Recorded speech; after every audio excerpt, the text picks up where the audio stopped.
Hey, welcome back to another video. Today we've got a special video because somebody just sent me a message on Instagram and it really touched my heart. I really wanted to answer this immediately. I wasn't even going to make a video today, but I really want to answer his question. So he basically was asking me, how am I so confident? How am I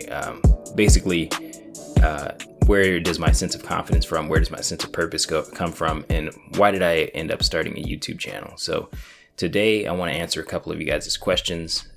First of all, I want to start out with two things. One being the commenting thing. So the commenting thing, for any of you guys out there that do have interest in starting a YouTube channel, the commenting thing is a very effective way to attract people to your audience. So going and commenting on bigger pages, that is a good way to drive traffic to your page. The thumbnail thing. Some people said that I don't consistently have thumbnails. Well, when you're a smaller page and you're not monetized, your thumbnails don't matter as much. The people clicking on your videos is typically going to be from the commenting thing. So the YouTube algorithm doesn't really push smaller creators as much because you're not monetized. They can't make money off of you because they don't run ads on your platform. So you have to push your own videos. You have to push it to your friends. You have to push it to your family. You have to push it on your Instagram, your Twitter, your Snapchat. You have to push it yourself. One last thing, and that is yesterday's video. Yesterday's video did very well. I really appreciate you guys all going out and watching that. I liked the video. I thought that you guys might like it, but it seems like you guys really did like that. That series will probably end up doing that monthly just because my net worth does not change that much week over week, and that would get very boring just hearing me say my net worth went up by $1,000. Like, nobody needs to hear that every week, so we'll probably do that monthly. Anyways, let's get into the topic of today's video. Today's video is 19 books that truly changed my life. So these books truly changed my life. I think about them every single day, the subject matter of them every single day. They really shaped my life, my decisions, and I feel like if it wasn't for these books, I would be a very different person today. I would have a very different decision-making process today. I'd have a very different level of confidence, different habits, and I would not be in the position that I'm in today. I'm thankful for them, and I'm thankful for the people who recommended them to me, and I'm thankful for the books that I will continue to read that will continue to shape my life in a positive way. But anyways, let me just go ahead and get right into this, and let's talk about these books. So it was hard for me to narrow these down. Here, let me grab you guys really quick.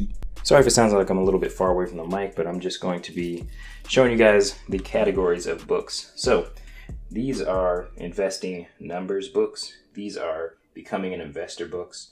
This one is a stack that I would call Unleashing the Beast. This one is about law, society, and justice, specifically race in America. This one is Success Secrets. 3 books there. 4 books here, Money Habits, Personal Finance. These are very good books. And this one is a surprise for some of you guys. I mean, shouldn't be, but these are health books. So we're going to get through those. We got about 3 to 4 books in each category. So let's go ahead and get right into this. Kicking it off with the investment numbers section. So the first one that I want to give you guys out of the investment numbers section is the book that I'm supposed to be sending to Seth. Seth, I promise I'm about to go to the post office right after this. Okay, I'm going to go to the post office right after this. And it is The Intelligent Investor. This goes through the numbers of stock market investing. This goes through the psychology of stock market investing. This goes through the history of stock market investing. It goes through all the bubbles. It goes through, things like WorldCom, things like bonds. It goes through bonds. It goes through things like index funds in the newer editions. It tells you about Benjamin Graham's mindset and surrounding investing. It gives you literally criteria to say is this a good stock? Is this a bad stock? So I love this book. We're not going to say too much about all these books, or this will be a 10-hour video, because all these audiobooks themselves are respectively, they're all about 13 hours each. So we're not going to make that mistake on camera. So next is the book on investing in real estate with low and no money down. So this one is amazing.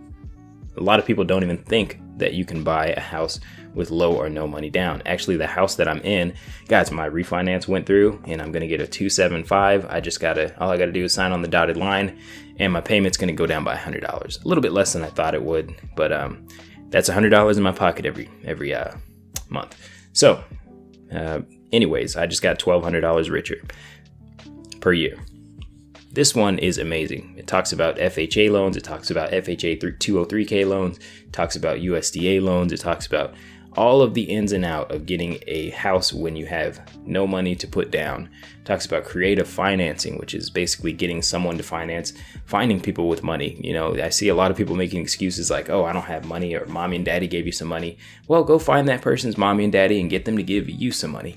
That's what this book's going to talk about. So anyways, that one's awesome. Next book is the book on rental property investing. So this one is talking about what are the numbers behind actually running a successful rental property. So let me just quickly, I forgot to say, because I wanted to do this in the video, I want to say which videos that these books inspired, because a lot of these books inspired a video.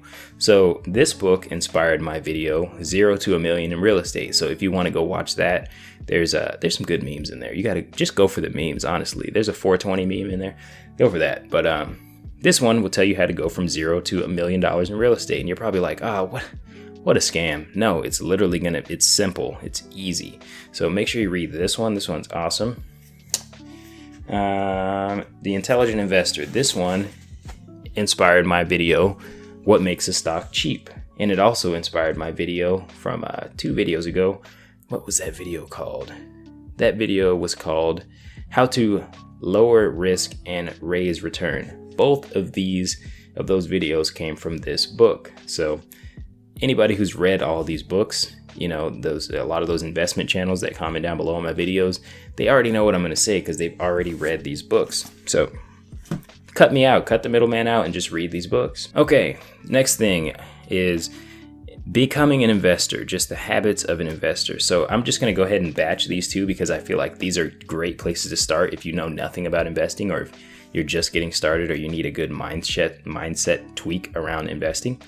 Rich Dad, Poor Dad, Richest Man in Babylon. So I'm not sure if you guys can see those there, but these are 2 amazing books surrounding investing.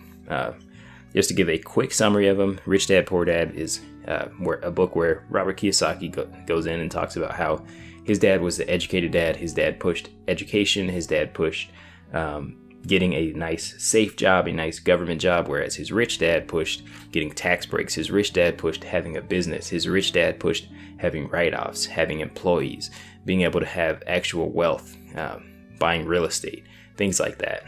Richest Man in Babylon. This one's actually about a slave. So, I mean, the modern day slavery, let's be honest, guys, modern day slavery is debt. That's the way that you can enslave people, besides the people who are actually enslaved in other countries. But in America, for the most part, besides human trafficking, and we're not going to get into all that, guys. That stuff is kind of grim and depressing, but yeah. So the modern day slavery is basically debt. So it talks about this guy who was a literal slave, who was enslaved in Babylon. And these are old stone tablets, and it's amazing how relevant they are today. So don't want to say too much about this, but it's a really good story about how a guy brings himself out from being very poor. He learns to save 15% of his money. He learns to pay back his creditors. He learns to just make sure that he invests a part of his money. He learns to invest in what he knows. And it's just a good parable, you could say. It's almost like biblical in nature. So that is that. I need to make sure I'm getting these away from my feet. All right. The next one, Unlocking the Beast. So these books are amazing. I'll start with the first one, Can't Hurt Me by David Goggins.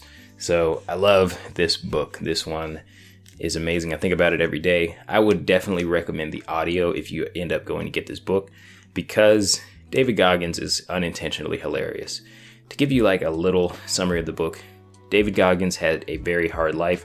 He had an abusive father. He grew up very poor, grew up in a racist town in the Midwest, and he ended up gaining a lot of weight. He ended up going and washing out of the Air Force, and he pulled himself up by the bootstraps. People aren't going to like that. Maybe I should cut that out. Nah, I'm going to keep it because I'm like that. So he pulls himself up, and despite the very negative environment that he grew up in, which your environment is super important, I acknowledge that, he ended up raising up and becoming, a great guy anyways. Like he if you follow him on social media, he's an ultra marathoner. He's achieved so much in the Navy. He went on to become one of their greatest recruiting tools in the Navy. He ended up being a Navy SEAL. He ended up, being one of the best Navy sailors of all time. So this guy is freaking motivating. And after I read this book, I literally went and ran 14 miles. So if there's some motivation in here, there's some power if it got me, a former long jumper, triple jumper, to run 14 miles. So been running ever since. And this one right here, the 10X rule, this one actually inspired my video. Oh, and the David Goggins book inspired, which video was that? I mentioned it in one of my videos. It was in like 3 questions in one something. 10X rule. This one inspired my video, why at living average is not enough. So the 10X rule, if you guys don't know what it is basically taking any goal that you have and just multiplying it by 10. Let's say that you wanted to be worth $10 million by 60. Why not multiply that by 10? Why not multiply that by 100? Why not? So a lot of the ideas, if you ever read this book and then you go back and watch that video, why living average is not enough, you'll be like, okay, this is exactly where this came from. So cut out the middleman, get this book. This book is amazing by Grant Cardone. He's very inspiring. And I didn't necessarily like Grant Cardone before I read this book, but now I really believe in, what he stands for. Before I read this book, I was like, Grant Cardone, he's not that smart, blah, blah, blah. But it's funny. Grant Cardone in this book says Grant Cardone is not that smart, but he's motivated as hell and he's going to get it done anyways. So love this book, and let's move on to the next category. Okay, the next category is laws, societies, and justice. So this one is an interesting book, The Color of Law. So this one is about how America was segregated by the federal government. How basically, I think that people get the whole term institutionalized racism confused. Some people think that it's more than what it is. Some people think that it's less than what it is. Some people think like, I don't know, when people say that, people say things like white privilege, people think that there's like some type of white freedom dividend or something like that. Like, yeah, there's some idiocy going on out there. Yeah, this one is about things like redlining, things like, there's so many topics in here. I think the inside of this book cover says it best, so I'm just going to go ahead and read this for you guys. I've been trying to learn more about the forces preventing economic mobility in the United States, and The Color of Law has helped me understand the role of the federal government policies have played in creating racial segregation in American cities. Bill Gates. One interesting fact in here is that none of the cities were innocent. It goes through Seattle. It goes through San Francisco, the most liberal cities, and talks about how they basically created racial inequality and segregation. So one thing that's interesting is when Boeing came up here, they created, and I've experienced this personally living in Seattle, they created essentially black and white neighborhoods for people to work at Boeing. And to this day, places like Seward Park, places like that are just around Boeing that are predominantly black and predominantly white. Well, everything's predominantly white now because gentrification happened. But back when I was coming up, Boeing's black and white neighborhoods and like the businesses' black and white neighborhoods, they were still in place. And it never really made sense to me until I read this, why there were black and white neighborhoods, why those black and white neighborhoods had such differences in schooling, why those black and white neighborhoods had such differences in racial makeup. So this is an interesting one. And if people out there are tired of me talking about race, well, you're watching a channel that's about a black man's life. So you might want to get your fucking eyes checked, but that's not my problem. Anyway, next of the 3 is lies my teacher told me. So this one was very interesting to me because it made me think, like, there are a lot of subjects that we're taught in school, and only a couple of them can actually be spun in a way that makes people racist. One of those being history, another one of those being biology. With biology, it's like the whole concept of race, like breaking the species down to races. And then, look up what Charles Darwin did with race, but that's a different topic for a different day. And the other being history. So, what would you do if you went and you were trying to figure out which prisoner, let's say, was bad? You'd probably look up what they did. So if you're trying to figure out which race is bad, you would probably look up what they did. So how do you look up what they did? You look in your history book. And who has written your history book? Somebody who basically has a white narrative has written most history books. So that is something that I learned in this, and I learned a lot of things about the actual history that happened. And this book, I would definitely recommend it for anybody who wants to understand the current situations. This one actually is linked in the description, so go ahead and pick that up if you want to. These two books, I'm batching these because they inspired the videos, basically any video that I've put out about the Black Lives Matter situation that's going on, the protests. If you look at my protest video, I'm talking about a lot of stuff in these books. This next book it inspired the video, What is Money? I'm still getting through the end of this last part of this book. So this is called The Wealth of Nations.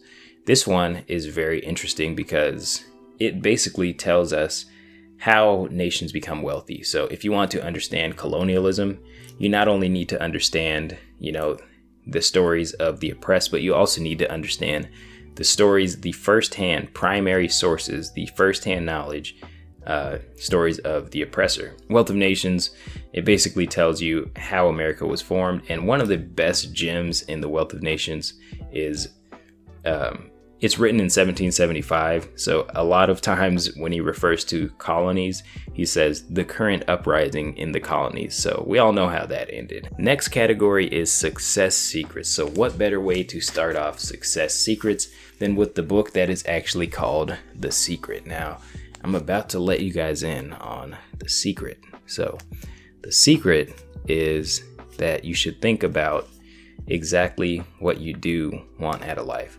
Don't think about the things that you don't want out of life. Think about the things that you do want out of life. And the secret is very complex. It sounds kind of like a fortune teller is telling it to you. Think about what you want and you will get it. It's not that outside of the realm of possibility. Think about what you want and your mind will go for it. That's what I take out of the book.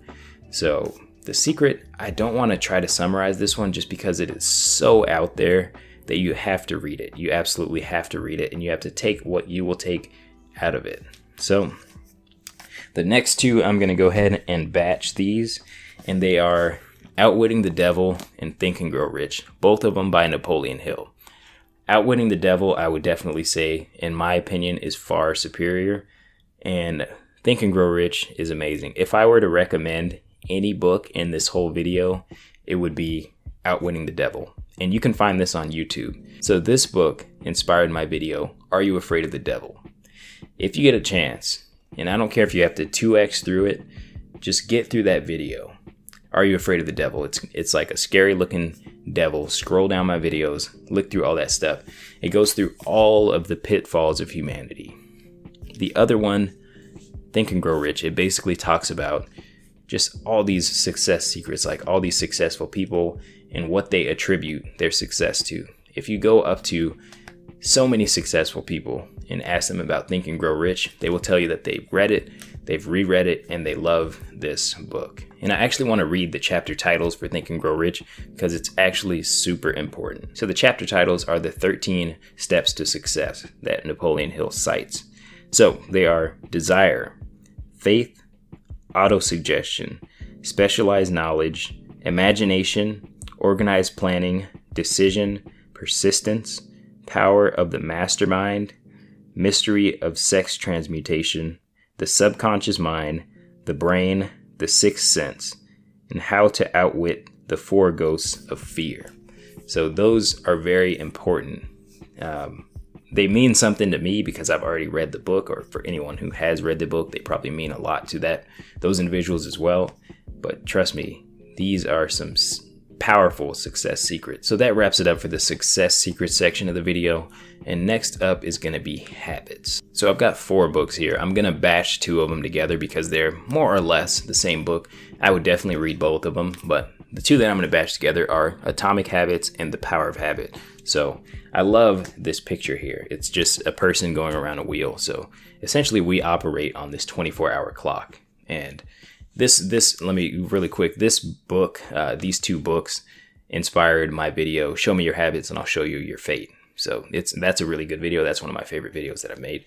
But basically, we operate on this 24-hour clock. And as we operate on it, depending on what we're doing day in and day out, that's what is going to determine what our outcome in life is going to be. So a lot of good knowledge is in here. I think that Atomic Habits has a little bit more as far as like how to actually change your, actually they both have good information as far as how to actually go about changing your habits. So that is super important. If you are not where you want to be in life, changing your habits is the key to getting where you want to be in life. Let's go with this one next. So the next one is Your Money or Your Life. So this one is all about spending habits. This one is all about consumer culture, about not buying into consumer culture. So this inspired my video, The Rule of 58.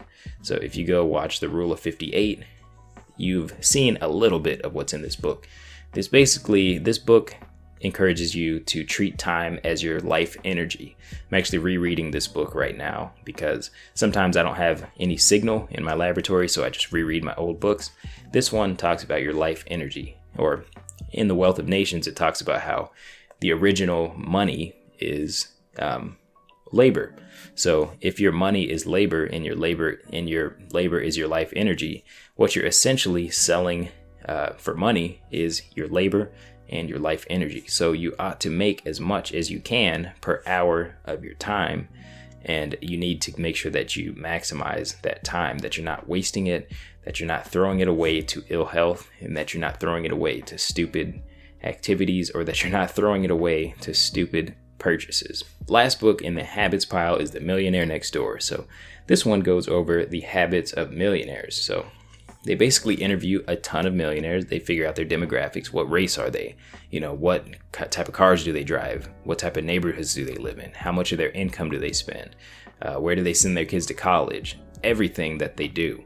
And basically, if you can become like someone who's a millionaire, you will become said millionaire. So I thought this was very powerful. Things like avoiding taxes, things like not caring about being a consumer, things like there's just so much in this book that I have to recommend it. So that was the habits section of the video. Let's get on to the next one, which is health. And it's funny, I talk a lot about money on this channel, but if I were actually to take my qualifications as far as my degree and my job as a scientist, it would actually be, I'd be qualified to talk about health. So let's go ahead and talk about health. So the first one on the health section is why we sleep. So I am going to briefly describe this. Now, this is a 340-page book. So I'm going to kind of give you a parable. This is not the actual factual, like it's not every fact in this book, obviously. But just to sum it up, no one ever asks, why do we actually sleep? Everybody thinks that sleep is a non-essential function. Everybody thinks that sleep is a waste of productivity. But we couldn't be further from the truth with that. Sleep is the creator of productivity. Sleep is what actually makes us learn.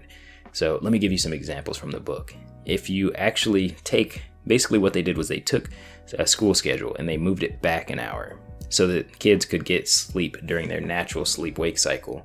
A lot of schools have moved earlier because the parents need to go get the kids out to school, and then go to work themselves, which is something that we've created. But when you move back the school schedule, I believe they did this in Montana, those SAT scores were markedly higher.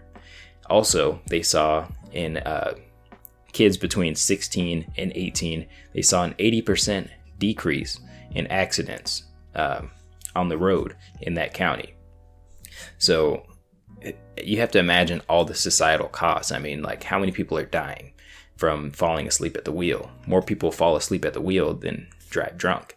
You have to think about things like, I know this personally from being a night shifter. If I don't get any sleep, I'm not being very productive at my desk. I'm just sitting there trying to keep my eyes open so that I look awake when my boss walks by. How good is that for your business? If you're running a business out there, how good is that for your productivity? If you're just falling asleep at your desk, even if you're self-employed, if you're just falling asleep constantly, that's not productive. You only have a certain amount of hours per day. And what I've learned from this book is that you have to accept that you have those hours, and you have to set aside those 8 hours for sleep, and you have to set aside those other hours for things like meditation, things like diet, things like making sure that you're getting enough exercise. You have to set aside those other hours so that you can productively work during the hours that you still have left. So there's no 18-hour workday that it's not sustainable. You might be able to do that once or twice, but you cannot sustainably do that.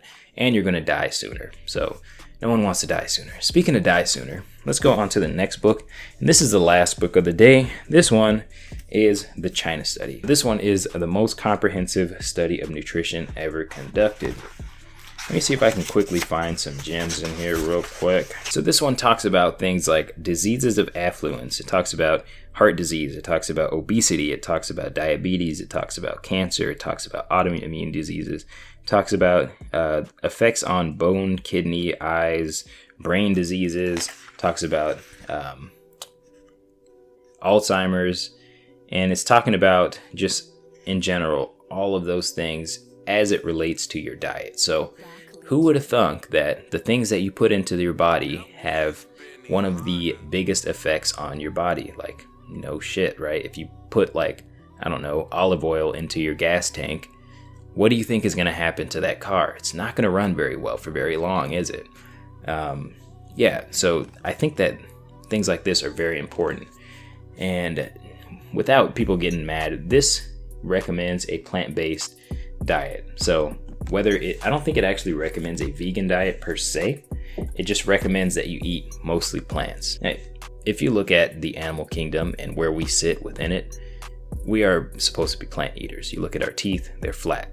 We're supposed to be plant eaters. Look at our cousins, the other apes. They are plant eaters. Yes, they do some hunting, but mostly they are plant eaters. One thing that is kind of a fallacy that people kind of throw out all the time is that, oh, well, look at what chimps do. It's like, yeah, chimps do a lot of things that we don't do. And just because a chimp does something does not mean that that is optimal for human health. Like, for example, let's say, what if we were trying to think of what's optimal for raccoon health? Well, let's look at what they do. They eat trash. Is trash optimal for raccoon health? I don't think so. So one thing that's interesting about this book is that it just basically, it takes a bunch of studies and it tells you basically that you should be eating more plants. You should be eating more fiber. So anyways, these books are the books that I think about on a daily basis. They really shape my life. They shape the way that I live my life. They shape my confidence. They shape my body, my mind, my soul. And if you want to be more like me, which it's kind of weird to even say that, if you want to be more confident, I'll just say that. I would recommend these books. So anyways, hopefully you guys like this video. Peace.